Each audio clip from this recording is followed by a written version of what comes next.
Last in line nation. Hey, thanks for joining us again for another episode in the month of April. And we are closing it out today.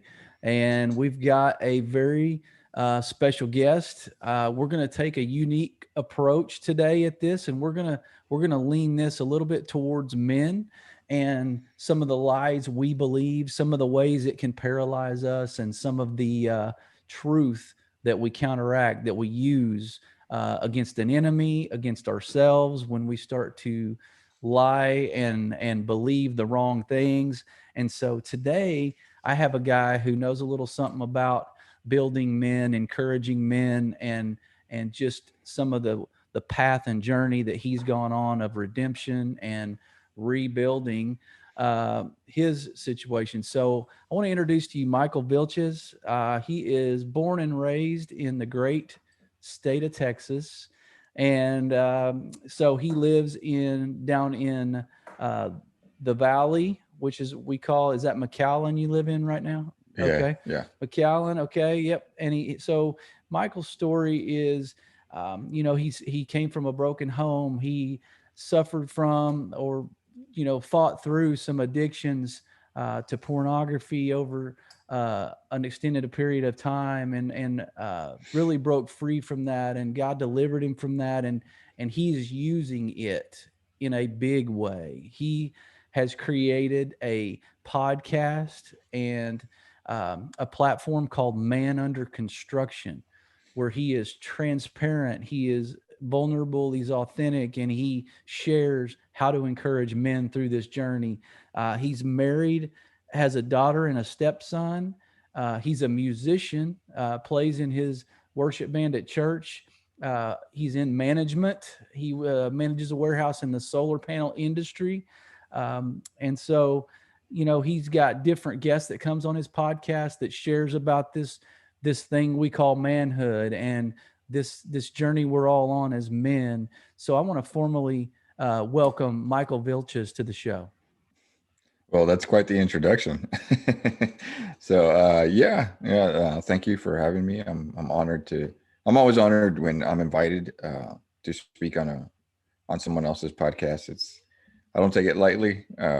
So I'm just blessed and honored to be here, and let's see where God takes us. Good. That's good, man. It's very cool to kind of be on the other side of the mic, right? I mean, normally you're talking to other people and doing your Yeah. podcast, and being on the other end of it. I know this isn't your first time, but it's a unique situation. So, as we go into this, the audience has been tracking this whole month, and we've had a different guest talk about mythology and then what is true. So we break down the word TRUE, the word true, and then we have some questions here for you. We're going to fire them at you. But before we do that, I'm going to throw some lies at you that I pulled off the internet, researching various life coaches that talk in this area, and they've kind of pulled some things out that they hear in their work that is a common theme. So here's a lie we believe as men. There's one definition of success. Here's another one. You should compare yourself to other people. We can both probably relate that that's a very big trap. Doing what you love is not important. You have to earn your worth is a good one. You have to know all the answers, Michael. You have to know all the answers. That's a common lie we believe as well. And it matters what other people think of you. Now, here's two that I added, and this might lead us into discussion for this particular day and this episode about men and what is true and what we stand on. So here's a lie. Your insecurities are justified. And then this is the other one. This is as good as it's ever gonna get. Just this, your Yeah. life. This is as good as it's gonna get, man. That's a lie I've believed before. I've believed the insecurity lie. So Man, talk to the audience a little bit. Is there anything else about you and your personal journey that could maybe help them connect a little further with you on a personal level, so we can sort of lay the groundwork today? um, as far as the last two, I could totally relate to. As good as it's ever going to get, and usually we adopt that perspective when we can't get ahead or we can't catch a break. Uh, we just kind of surrender to it, and this is as good as it's going to get, and then we just kind of uh, get complacent. And Yep. that's where I was for a very long time, especially like mentioned in the introduction. I was addicted to pornography for a long time, and I thought, I was going to be stuck in it forever. I'm stuck. This is my life now, and I adopted that mentality. And well, I knew that was a lie. Of course, it was a lie, because it was self-destructive. It was destroying me. But when you're in that state of mind, it kind of you kind of adopt it, and you just relinquish your will to try to do anything, and you give it up to your vice and live day to day trying to just eke out a meager existence. So that Yeah. was one big lie. And a subset of that, the thing is, a lot of these lies are dependent on one another. So Hmm. like as good as it's going to get, you become complacent, and you in your own, well, in your mind, you start to think that this is all worthless. I'm just going through the motions, and that definitely affects um, your perspective on success, your perspective on Hmm. relationships, your perspective, the way you think about yourself, the way you think about others. It's all interconnected, and all it takes is breaking free from one, and slowly each one will start to change. That's real Which good. was the case, yeah, which was the case for me. That's awesome. No, I never thought of it that way, but they all sort of breed on each other and feed Yeah, off of each other, and then they multiply, and like you said, they manifest. Whatever's in us is going to manifest itself out of us toward other people, toward our job, whatever. yeah. And man, so as we break this word down, TRUE, let's go down, like, start with trustworthy. You can't really talk about that about what's true without being what's trustworthy. So where do we derive our information? Like, what, there's so much coming at us, right? So what, Yeah. as men, we can believe anything at times. We can talk ourselves into things, out of things, convince ourselves of things.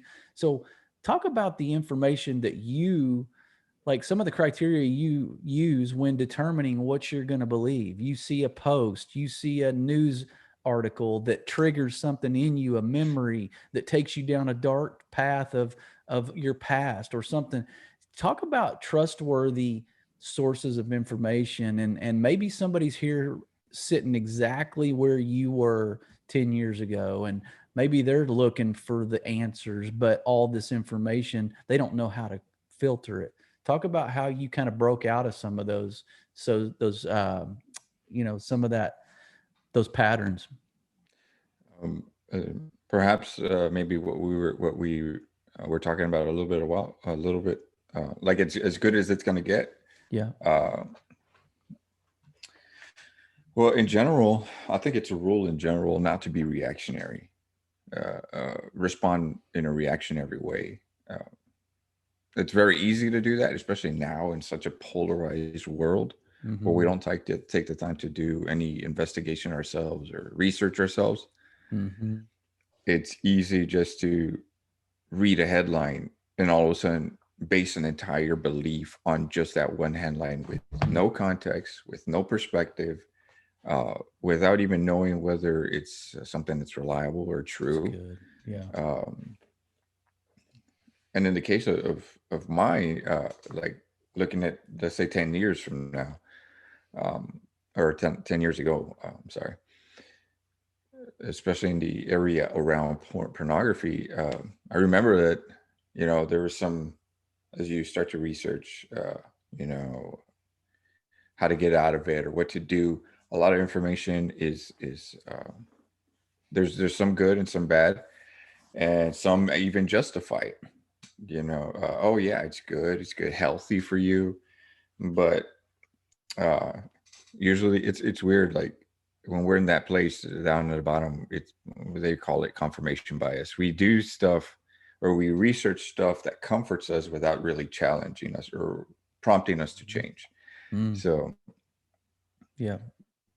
so taking a step back, and I've really tried to hone in on this ability to step back. If I read something, whether it be faith-based or secular or whatever it is, um, I absorb it, I step back, process it, try to look at it from different angles, the context of which it was said, um, also if it's coming from a reliable source.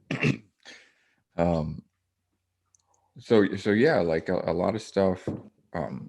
And I think partly we're lazy now. We've become lazy, and it's True. easier just to read a certain thing, or just read like the headline of something, or the main topic of something, and we take that as truth instead of slowing down, looking at it from, back up, look at the entire Yeah. picture, and then making a educated decision, or uh, Right. educated step forward.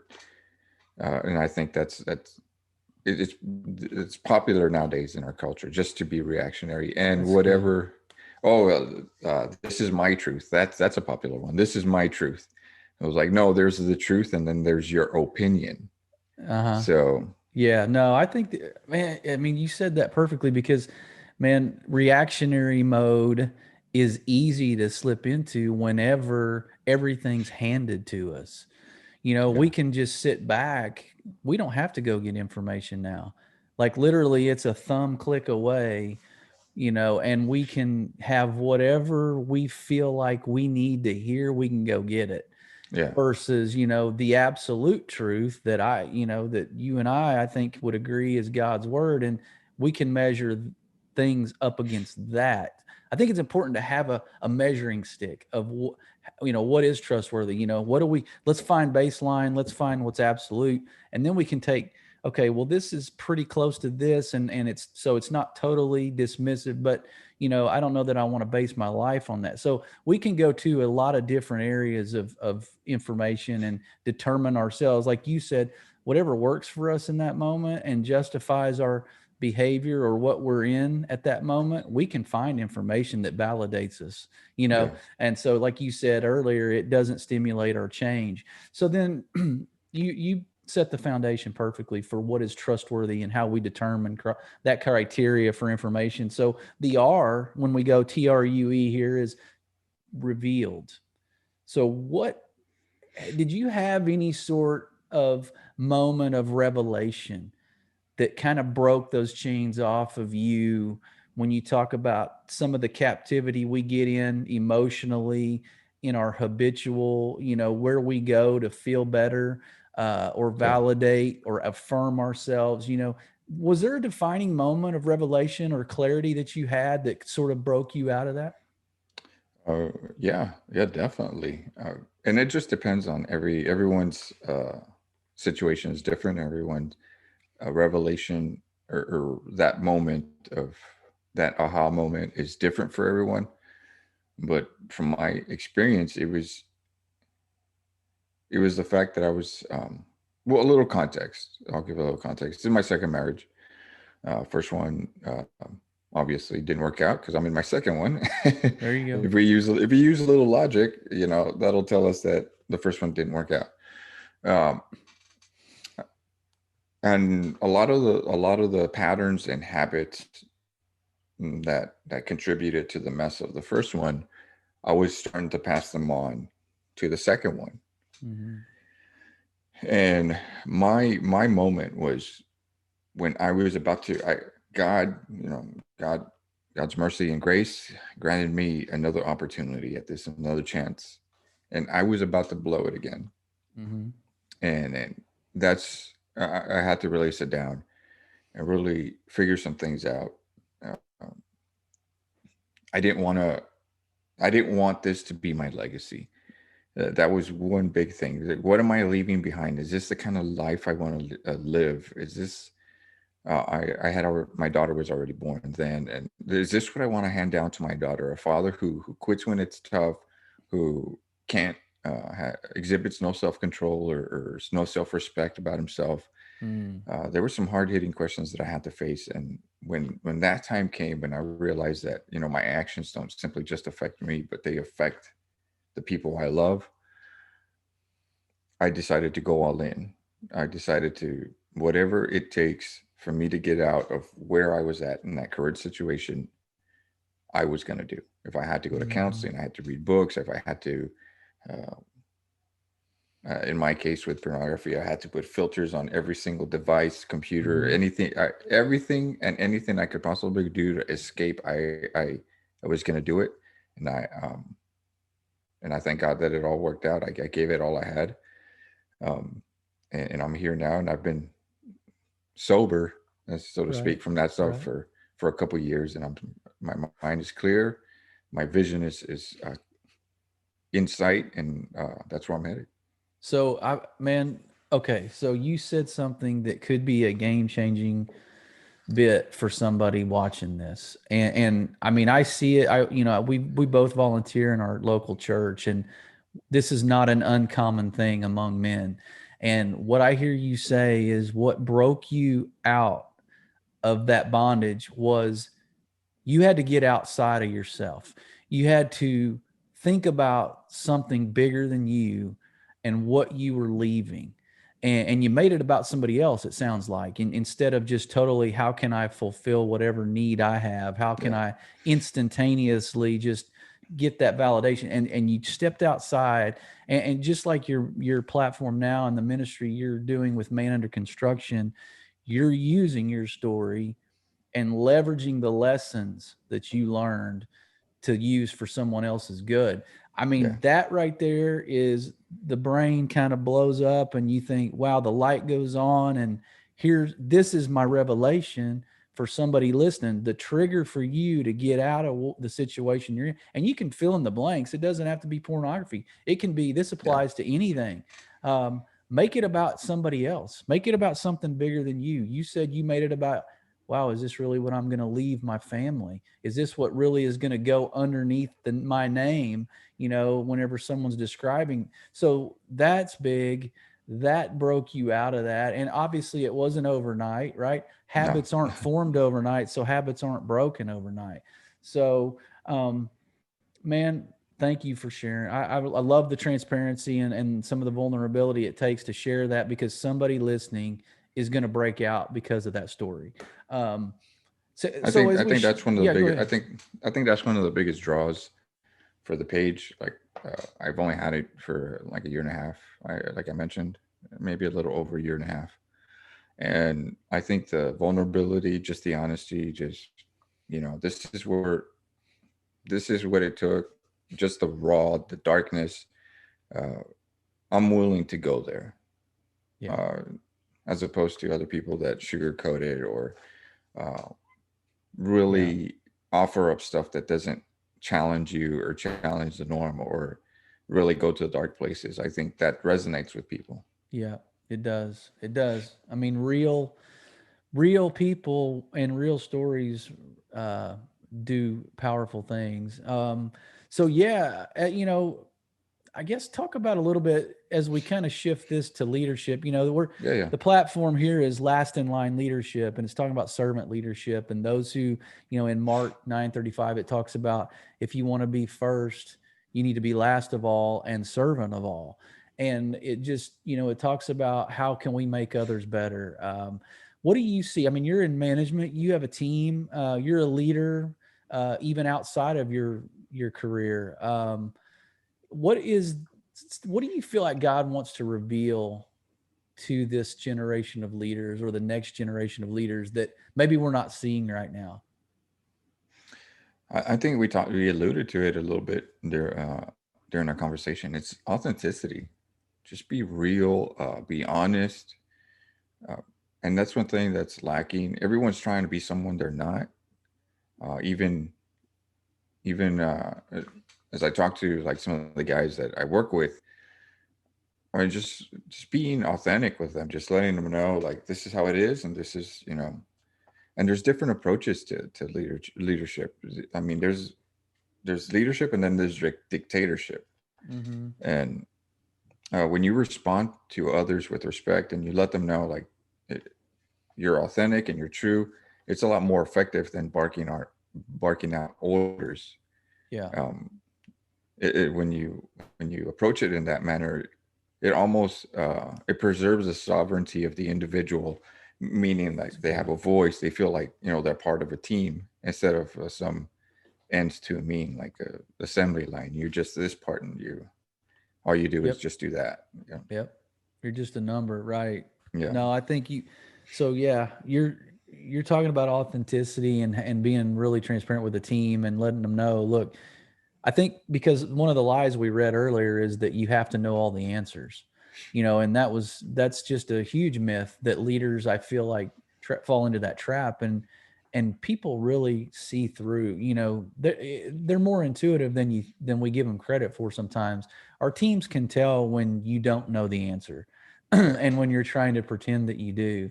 And so I think it's important just to admit, and the humility component is huge because they want to know you're real. They want to know you're human. They make mistakes. They want to know that you are vulnerable and can admit that and yeah. own that. So I think a big thing for leadership, and what you said was spot on. Like I think if I was talking to the next generation of leaders, I would hope that they would understand, look, own your mistakes. Like own them, work and learn from them, Yeah. and I think that's going to draw more people. There's a magnetism to that sort of vulnerability and that humility. So yeah, I think if we can get there, I think you know, are we going in that direction? I don't know. Like you can look and see there's a lot of leadership that's being redefined by our culture. And Yeah. society is not that we need to get back to basics, I think. So as we move down and we go TRUE and now we hit the U and for underestimated. So I don't know how long you've been a believer, but in that time that you have, would you say that you've underestimated God in some way? Yeah, I mean, I've grew up in church, so it's been a part of my life for a long time. Um, I think if you're human, you have underestimated God. Thinking, thinking that we got it all figured out and try to make a replacement for uh, Yep. God's promise, and then we end up with subpar results. Yeah, there's been a lot of times that I've underestimated God, tried to do it my own way, or was impatient. I think that's Yep. one of the major things. We become impatient, um, and in the end, it just ends up bad for us.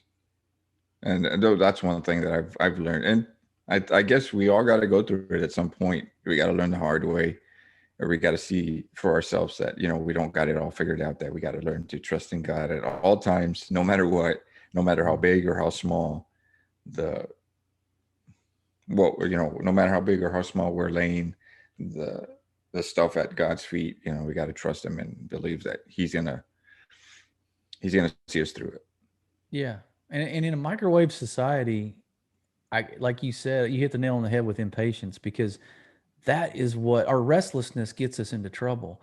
When we think, well, I've asked, and maybe, God may be up there just deciding whether or not he's going to answer me or not. So in the meantime, I'm going to run after this and see if I can't get it myself or see if I can't accomplish this on my own. And man, that restlessness leads to discontentment, which leads us down a dark path of just really, like you said, we come back to reality that, well, my strength is A, it's limited, and B is going in the wrong direction. So maybe I just need to sit tight, and the Bible talks about be still and know that I am God. So I mean, if we can, sometimes that stillness is where that revelation comes to us, and you have anything to add to that?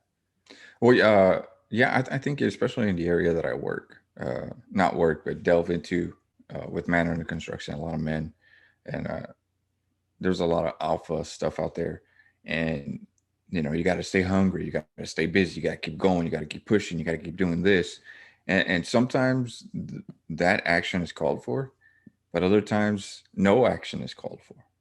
Yeah. Sometimes just sit and wait. maybe you got to slow down and assess the situation, process things. Even in the military, or I'm fascinated with the Navy SEALs. These Yeah. guys are just another breed of humans, but Yeah. even them, that they are trained to the limit to get the job done. Even they recognize, okay, it's time for a strategic retreat. It's time to, okay, we know we're going to cause more damage or loss of life if we push forward. Let's step back and reassess the situation and find another, a better strategy. So I think that, especially for us, man, we struggle with that because we want to get things done. We want to do it. You know, Fixers. yeah, we want to do, yeah, we want to just, fix all the problems that arise. But I think it comes with maturity, recognizing that sometimes a strategic retreat is necessary, or just a standstill, just breathe and um, step back and look at the entire situation and make a wise and informed decision from there. It's funny because when you talk about underestimating God, we do that based on how we respond when we don't feel like he's timely enough, right? Even though he's Yeah, perfect, his timing's perfect, but we step out of that will or that covering sometimes and go after it ourselves because, we're underestimating. But then all that ever leads to is pretty much disappointment in ourselves, which takes us back on this whole spiral, right? Of some of the yeah, lies we believed, our insecurities, this is ever as good as it's going to get. This is, our insecurities are justified because we step out of that will of God and we don't know how to stop and take that, right, that retreat, like you said, that quiet time and just wait. When we step out of that, man, we get sucked back into that vacuum of disappointment, yeah, because we've tried to do it in our own strength. And yeah, I've done it. I know everybody's done it, and it's not like we try to underestimate God. I think we just get, like you said it, impatient. That's the key word. That's where it all starts. And man, if we could trace our steps back down our path in the past of failures or mistakes, or I mean times where we just thought we needed a bigger hammer, right? yeah, We keep pounding on this deal, it's not going. Let's just get a bigger hammer. Hey, we're guys. Let's just more power, more energy, more yeah, stuff. I think that's our sign to step back. Don't get a bigger hammer. I think it's our time to stop and reflect and just say, God, okay, I trust you. You're bigger. You made all this. So why would I try to do it in my own strength? So I don't know. I think that might be for somebody that's listening, yeah. out there that's probably in that rut right now. Um, And I think wisdom comes with. I'm not trying to portray myself as some wise guy. I'm still learning the everything. I'm yeah. still in the process. I'm still on the potter's wheel, so to speak. Yeah. Um, I think with maturity and wisdom, you start to recognize when you need a bigger hammer and when you need to step back. And that, I think Good. uh, that's a maturity as a man. I think as That's a good. man, uh, you start to develop that discernment when what is needed. Yeah, Yeah. and I guess also as you draw closer to God, you can kind of feel which way He's leading you. Maybe this situation calls for a bigger hammer, or this one calls Yep. for complete reliance on God Yep. to do the miracle. That's good. Yep. I mean, I agree with that 100%. And it's, you talk about wisdom and it doesn't sound arrogant if someone understands that the gifts of the Spirit are out there and we are all gifted differently, wisdom is one of those. So, we all respect the fact that somebody might have more than someone else. And for you to speak into a moment, just says that you're trying to, you're being obedient to where the Spirit's leading you with wisdom. And that's great because somebody needs to hear that. Um, and so when we kind of finish out the talk here, we talk about eternal. When we're going down the TRUE, we go down eternal. We finish off with that. So, along your journey, obviously you had to have a shift in thinking. And you mentioned Yeah, earlier, you just kind of get outside of yourself and you made it about somebody else that sort of freed you from some of that prison and that bondage you were in. Um, talk to people right now about why we struggle having a bigger perspective. There's an eternal perspective.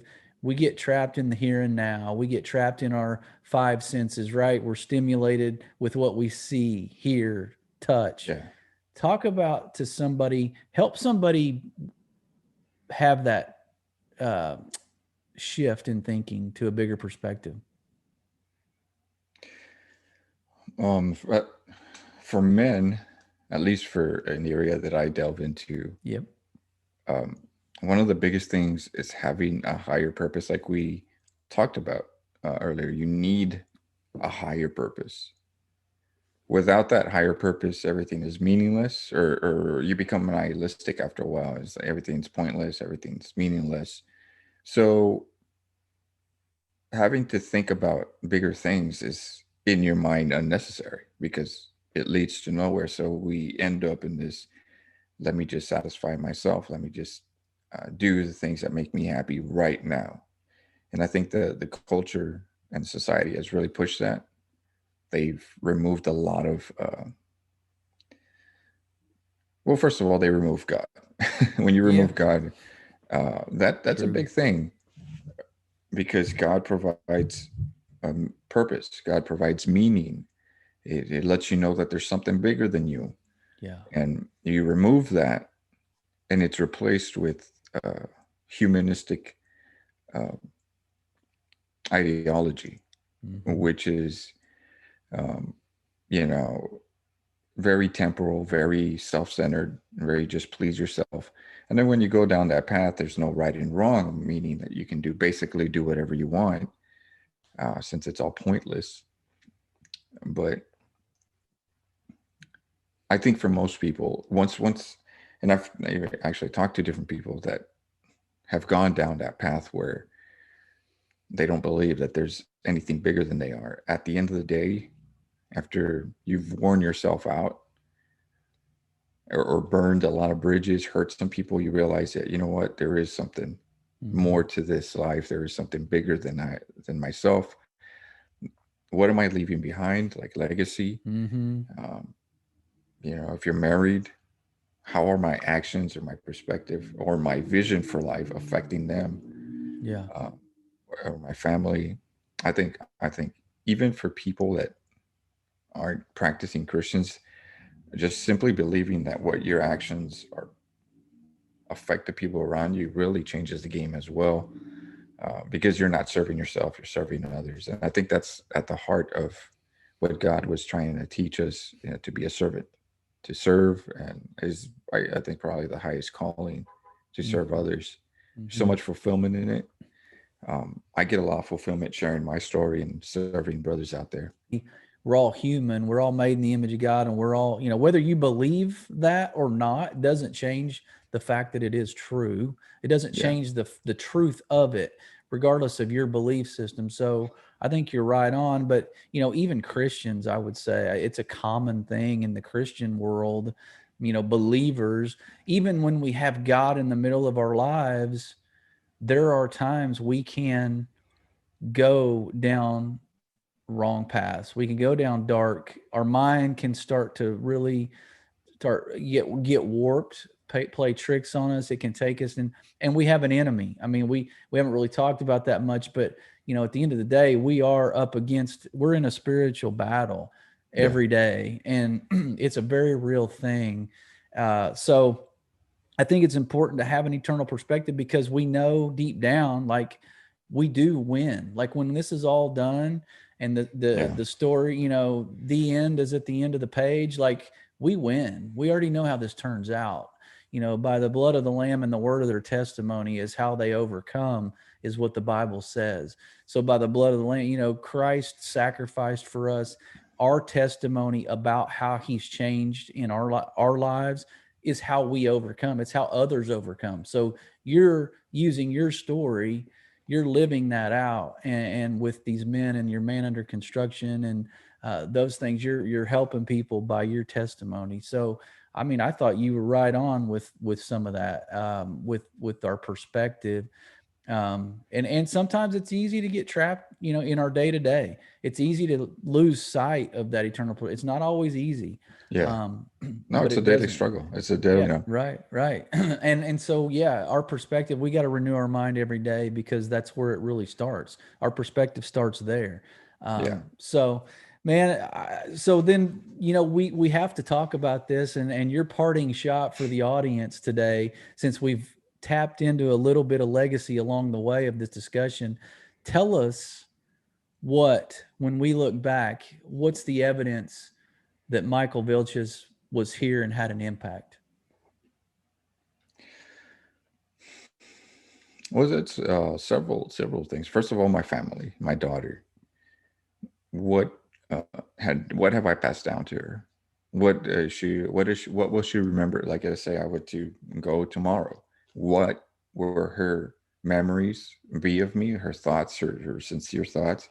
What would be the thoughts of my wife? Would they be leaving behind just legacy of love and compassion? Uh, Understood, like just some of the things that you pass down as far as the ability to keep going, to have faith in God. Uh, I think those are that's what I would want Yeah. to Yeah. pass down. And then every time I go to church and I see my daughter raise her hands, Yeah. uh, she's 9 years old, so It's um, good. yeah, and she, she's in her mind, in her innocent mind, she's worshiping God. I mean, that is. As a musician, I'm playing, and that every time I see it, it brings a tear to my eye. Just thinking about it, like it really warms my Good. heart. As a father, as a Christian, Yeah. to be able to pass that down. Yeah. Oh man, just thinking So about good. That's it. so good, man, because I mean, I'm thinking about what you're saying, and it's like it there's nothing better than that. Knowing that you're impacting the next generation, and just watching, and so when you're talking about that scene of you playing and your daughter worshiping, and then your mind starts going down the path of your past and how far he's brought you, the redemption story that you carry. And it's all of us, it's, man, God has really been good to me. If we can get there and reflect on that gratitude more often, I think we're in a good place. And not to mention, as we segue into where people can find you, like your legacy partly is the men that you're impacting on your platform with Man Under Construction, and just your ability to share your story allows them to share theirs and feel comfortable and feel like they're not alone. So, Yeah. man, it's been great. Tell the audience how to find any more resources about Man Under Construction. Well, before I do that, let me just Yep. add a little part to the end Good, good. of our discussion. Yeah. I think when men think of legacy, they think of grand estates and leave Hmm. behind us just ridiculous lump Bank sums of accounts. money. Oh, yeah. Yeah, legacy is in the little things. Yeah. Legacy is in the little things that nobody will ever notice. Like Hmm. I told you, I'm playing music and I see That's my daughter. good. That is true legacy. Yeah. The little moments where you see your child or someone that you've been mentoring or coaching do the little Hmm. things that you've been teaching them, that that is worth more than leaving Yeah. an inheritance of large sums of money. I mean, that's all good, but if you're talking about the things that really matter in life, it's those Yeah. little moments that really are Yeah. the most valuable. It's the Those little are things you pass eternal. on. Those are Yeah, eternal. exactly. Absolutely. What we're talking about, the eternal Yeah. inheritance. Yeah. Okay. So I just wanted to add that. I thought That's about that perfect. as soon. And men. Sure. So Instagram is the place to go. It's Man Under Construction. If you want to find me there, I do have a Patreon. If you want to support or help some of the stuff that I do, as far as like the software that I get Hmm. to be able to put more content, Patreon is there as well. And I've been doing some different projects. I'm working with Quentin Hafner, who authored Black Belt Husband.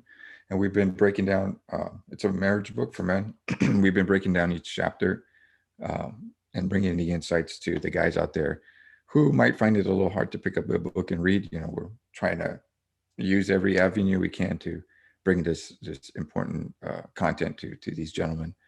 So yeah, And that's your podcast. That's the podcast, right? That's currently the Yeah. past couple of episodes. That's what it is. Yeah. Yeah. And then we do a little stuff on IG Live. So Okay. No, that's good, man. And I've checked it out. I mean, every day I see something on there, and it's real. Like I would just say to the audience, it's real. There's no sugar coating. There's no smokes and mirrors, which is why I like it. That's why thousands of people are following it. So, gentlemen, if you're out there and you can relate to this story or relate to any of these lies that we talked about, and you feel like you want to reach out and be a part of a bigger group, something bigger than yourself, to help walk along with these men along this journey, reach out to Michael. Look at Man Under Construction podcast, Man Under Construction on Instagram. You'll be encouraged, and you'll for sure be changed as you walk this out and put God first, and these other things will follow. So on behalf of the audience, Michael Vilches, thank you so much for being a guest. Thank you for your wisdom. And with that, audience, be blessed.